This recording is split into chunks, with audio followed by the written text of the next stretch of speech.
Can you hear me from up here?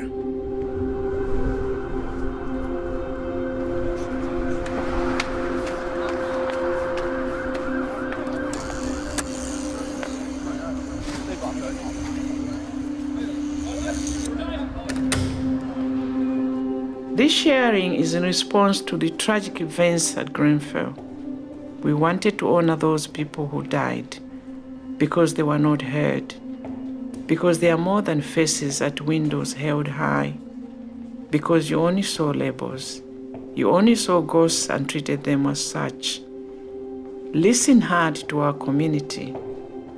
We have strength, knowledge, and the solutions to many of the issues that affect our homes and communities.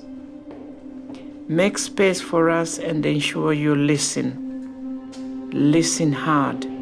Listen. Listen. Listen.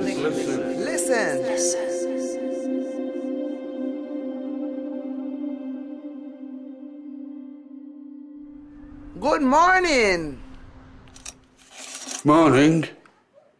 I can see the sun coming through the trees. Looks like it's going to be a lovely day. Can you hear me from up here? Hiya. I can see the church, the other tower block where I hear music playing and people dancing. Can you hear me from up here?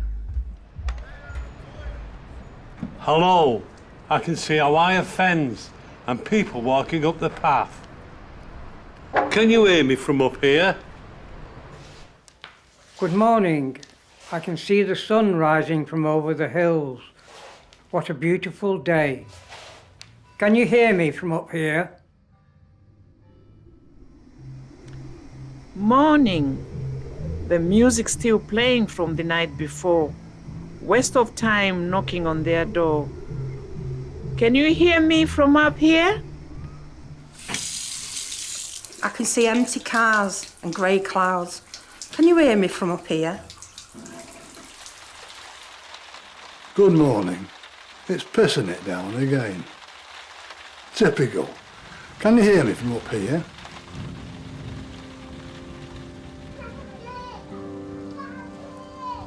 Good morning. I can see children, baby's mom with baby's buggies. Can you hear me from up here? Good morning. Oh no.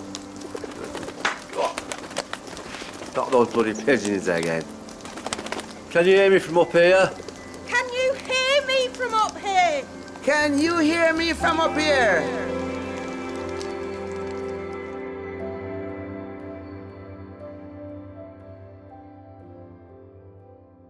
Let's open the doors, pull back the walls. Let's really see what's in these flats.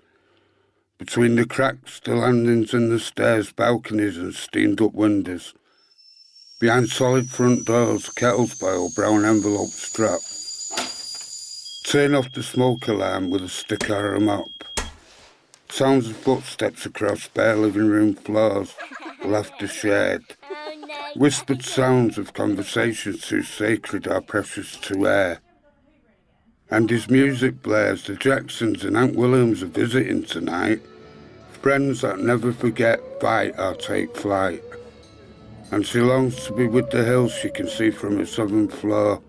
As she watches the sun's dimming light disappear into the moon, which illuminates the outlines of the moors. Mount banter, supportive chatter, sarcasm, wit and lovers' tips. And they still walk hand in hand, plastic bags full of cans. And all the pubs are shut. Deals are done just getting by. Did you hear the score? Go on, my son. Ideas bust, plans formulate, long kisses held, and promises made. When we dare to chance fate, there's a world between you and I, but dreams don't see wars, we are all here to fly. In the lifts, hopes, fears and dreams drift, out towards the automatic doors. Past the electric gate, up above the security cameras, the world could be ours to take. Ground floor, doors are opening, lift going up.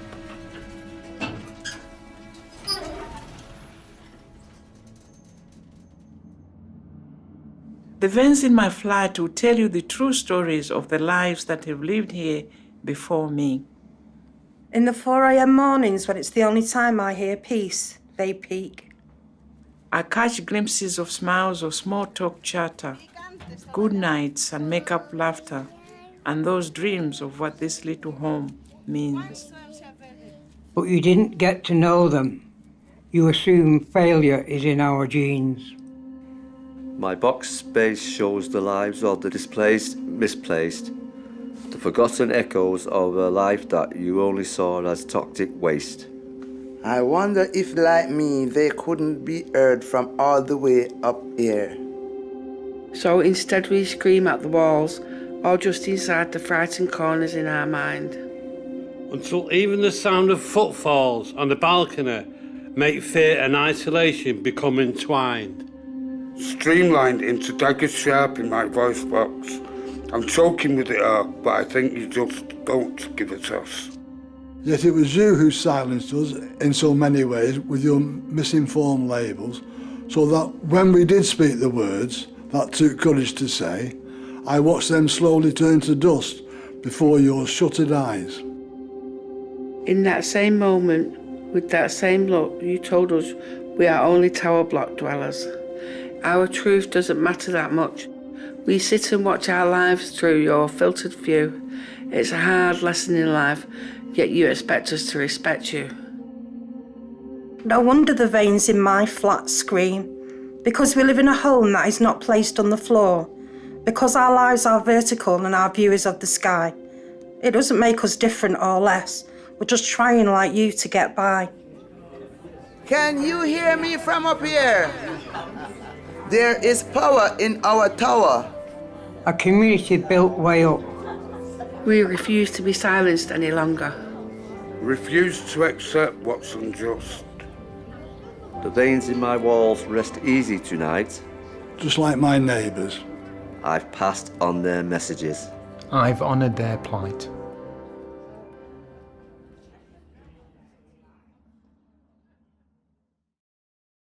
You're neglected if you're old and you're in your flat by yourself, if you haven't got the concierge, if you haven't got any services, if you've got no family, if you've got no one checking that you're all right. Oh my God, if I feel like this, can you imagine how an 81-year-old feels by themselves? Our bonny prince, a tiny, fragile, beautiful bird, hollow bones filled with air made from core strength and love. Our bonny prince, which allowed her to fly straight into the hearts of all those she met. Our bonny prince, a lustrous mane of flowing red hair, eyes bright and mischievous, a life concerned only with happiness of others. Our bonny prince, our baby bird has flown, her legacy a giant wingspan of love, infectious laughter and hope.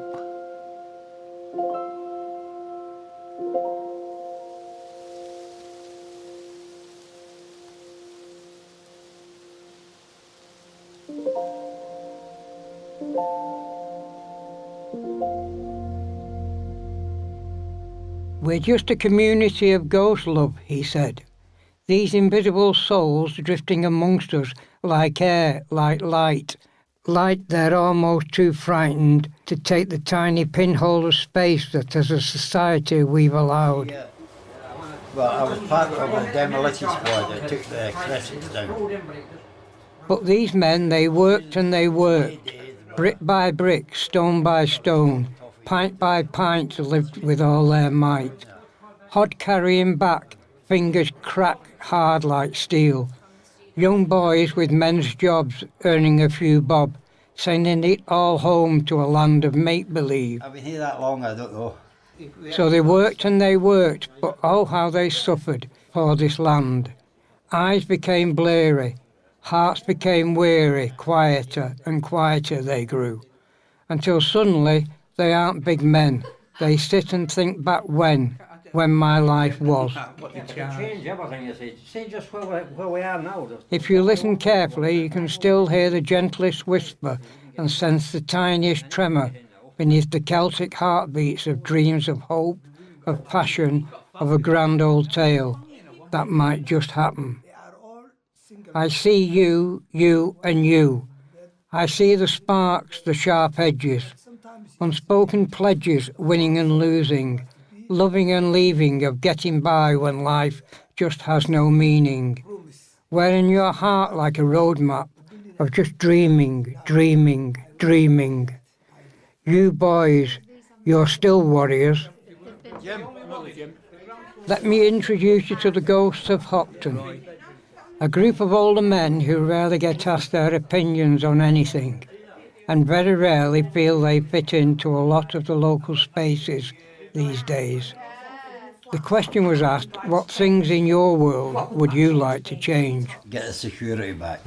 There's none. And a bar in this place with ashtrays. They're only part-time. Ain't a common in that. Do you both live All them higher? drunks. Yeah. Yes, Yeah. out the road. Unless the lifts break down. No, I wouldn't want to live on the ground floor. We're not going back in time to the 60s. That'd be good. It was just a buzzing place. There was nightclubs, there was pubs all over, there was a youth clubs kids could go in and everything, and it's all... And everybody was happy, not like nowadays. And it's all gone. I was alive. I only come in here for the weekend into Manchester and I'm still here.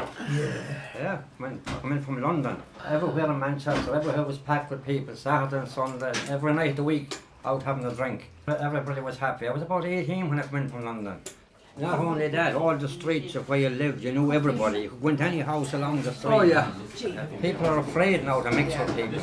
The system has changed completely. Changed for the worse, I think. Like all Anyway, these flats here now. Yeah. In here, I probably know 20 people out of 70, 80 flats. You don't... There's no community at all. It's just the times, isn't it? All sentimentalist. When I moved in here, you had to be over 55. You wouldn't get in here. And anyone can get in now.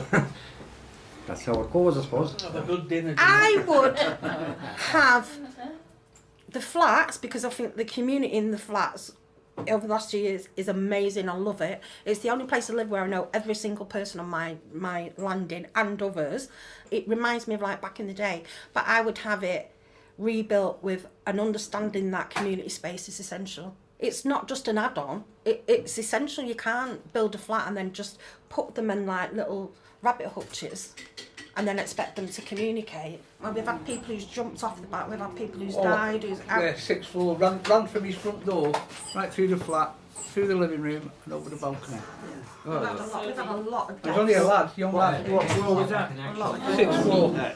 Oh, I've nothing against the flats, I'm happy. I wouldn't move from here, mate. I'd be straight up with you. Oh, Yeah, no, I love it here, they're a lot better when you were in. They're a lot warmer. Now we've got new double glazing and they've glazed the balconies because they used to just be open. The intercom, why can't they change it so we can talk to our neighbours and that? That's how the thing was passed away, Little Fury. Yes. Nobody went to visit him except Joe. He fucking died. There's so many people, aren't there, who've passed away in the flats.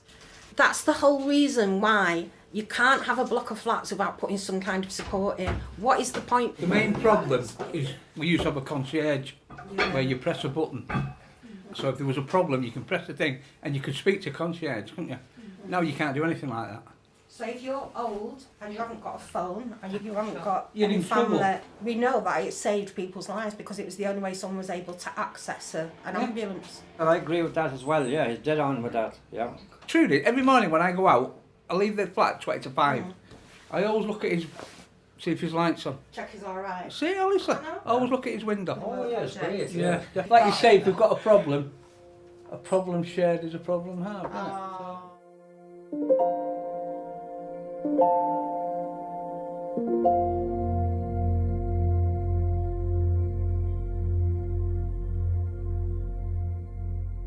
It's that not being heard, isn't it? You know, like, it's a feeling of complete and utter invisibility, and it doesn't matter what you say or how loud you say it or how often you say it or how educated you sound when you say it. People just don't seem to be interested because you're already judged as someone from a block of flats.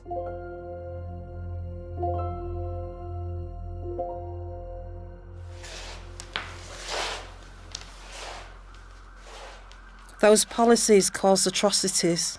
I saw it in his one-bed flat.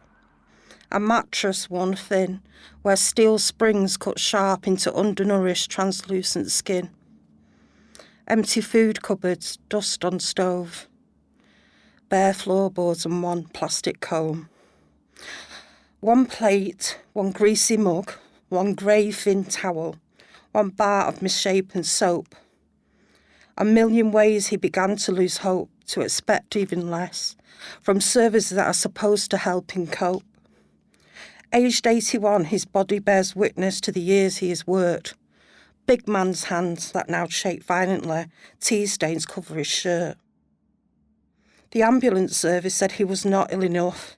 He said he didn't want to be a nuisance. He didn't want to cause a fuss.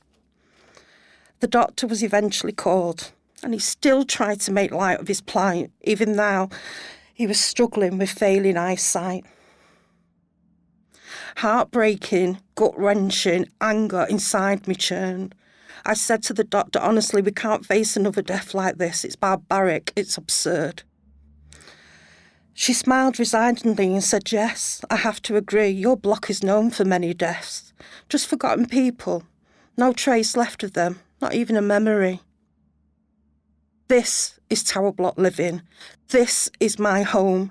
This is the truth that cuts to the bone. It's hard and it's brutal and we suffer alone. By not hearing his voice, we also condone. We are complicit in a society that now just accepts. Where we ignore the old men of this world, we grab the remote and adjust our sets to something more acceptable than the state-sanctioned killing of an old man and his broken dreams.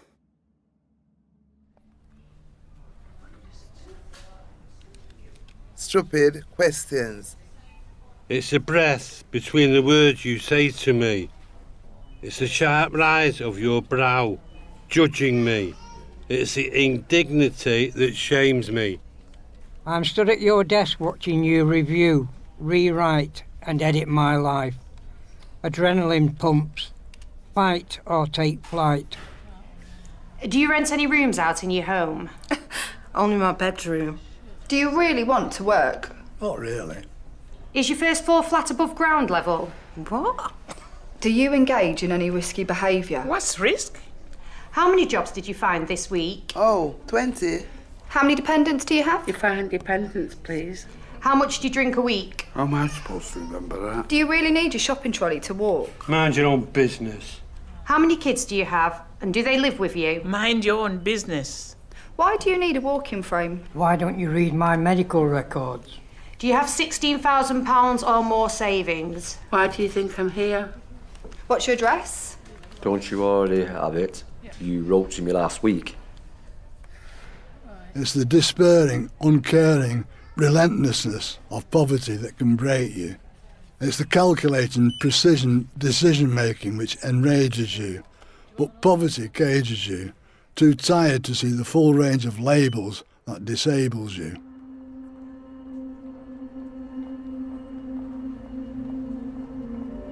Scum, low life, crazy, lazy, disengaged. Is this me? Low life, Tramp, lazy smeller, bum, scum, social housing tenants. Scammer, Is this me? troublemaker. Antisocial, aggressive, Is this me? troublemaker, Scum, labour, challenging. nutter, challenging. Is this me? Low life, Chav, lazy, slag, idiot, aggressive, smells. low socioeconomic. Is this me? Is this me? Single parent. Lazy. Unemployed. Social pariah. Is this me? Disabled. Is this me?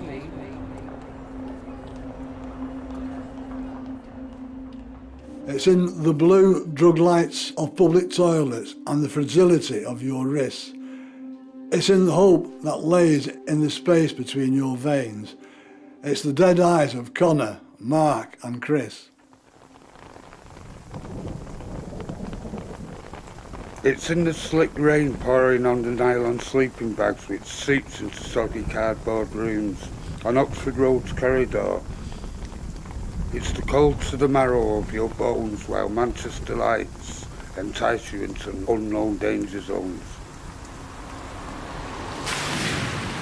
It's the crackle of cans scrunched into soft, dark, dank, wet grass in between the subways and the Mancunian Way. where lost prophets gather with philosophy and song until the sound of sirens make them safely fade away. It's in the stooped shoulders of mothers queuing at the food banks. Dignity and hope fall silently from thin woolen sleeves, stretched thin against worn scratched knuckles, cut raw with cheap bleach and salt-laden tears. It's in the steel-determined handshake of old man Sam, who battled in the war. Now he battles with his electric meter, doing what he can, hiding his hunger and the shame of not being able to manage.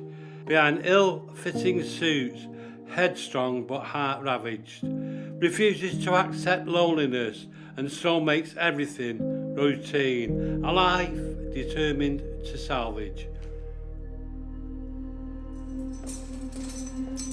It's in the child-wrinkled face of our night watchman, who silently walks 12 hours through dimly lit balconies in tower blocks.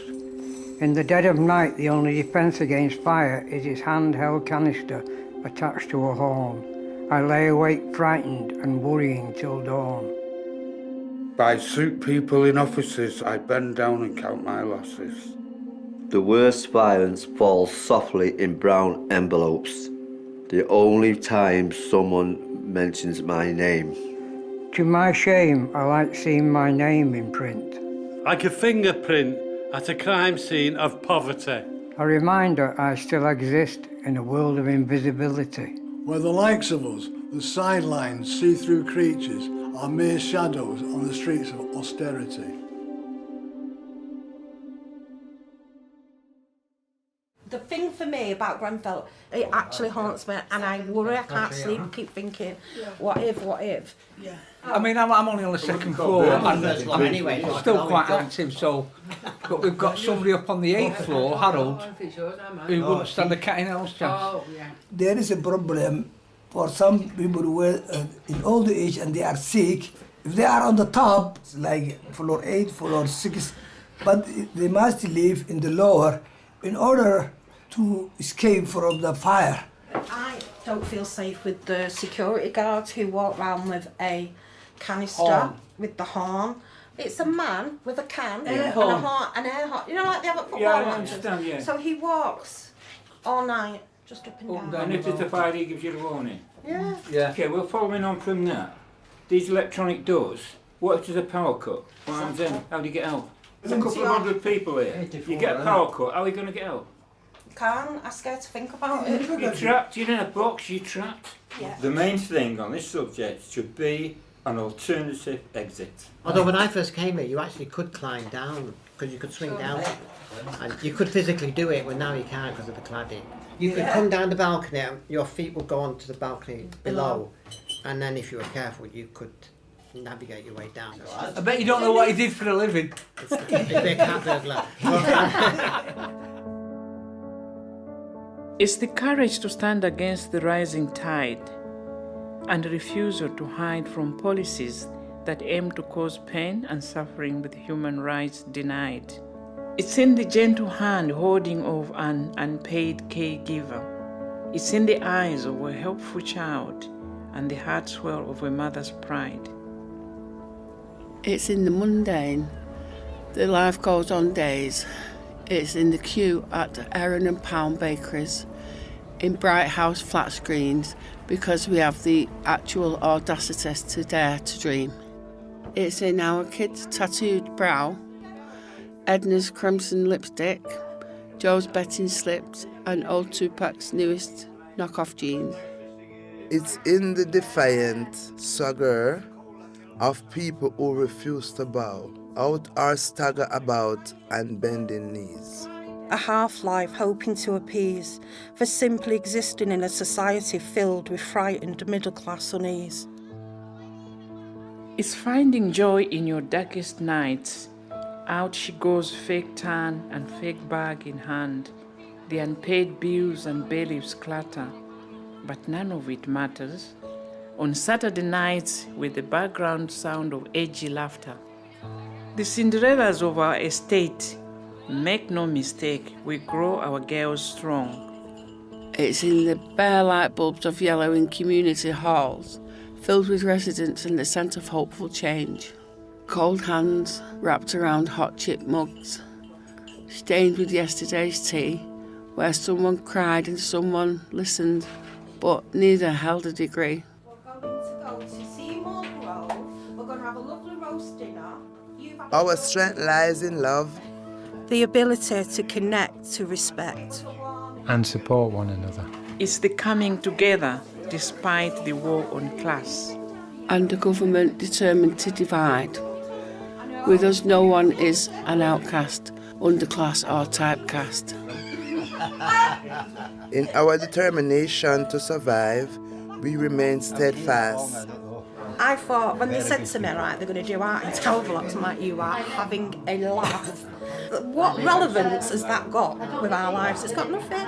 And actually, it's been the most powerful thing I've ever done in my life. The most powerful thing. It's been like life-changing. It's like, for the first time, I've been listened to, but also for the first time in my life, I'm not reacting to something, I'm creating. And we never get taught that. From like a working class background, you don't get taught that.